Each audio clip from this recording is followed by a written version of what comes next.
I start by tightly securing my florist's wire to my grapevine wreath in preparation to begin putting my clusters of greens and berries and decorative items to my wreath. And I've already started pulling some ideas together.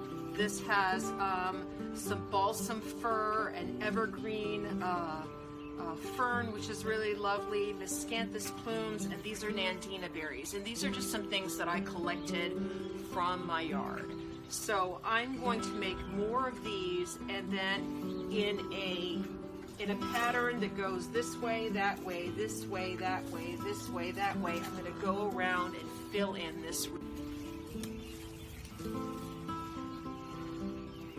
So I'm going to make my next little tuft, which I also want to include some berries with. And the nandina berries are actually looking very bright. I may go out and get some more of those.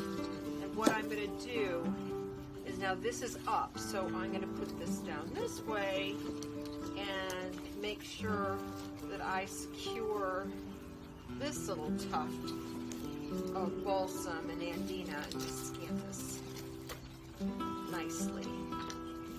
And not every tuft needs to have the berries, but I with the berries like this, I want them evenly distributed throughout my beautiful wreath.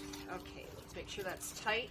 So now I'm about halfway done with my wreath, and one of the things that I found myself doing is that I am putting swaths of greenery and nandina, these beautiful nandina leaves on the interior.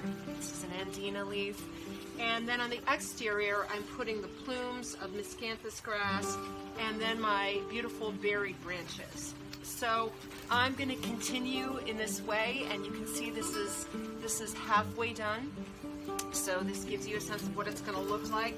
And then depending on how it looks, I'll probably put a bow on this, but I also may consider getting some additional evergreen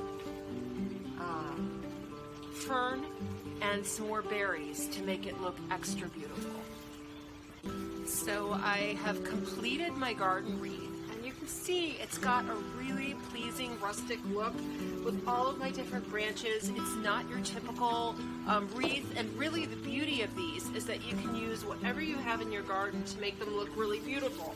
So now I'm debating on whether I'm going to use my red ribbon, probably my red ribbon, my red and gold ribbon, to make a beautiful bow for this, and then I'll hang it up.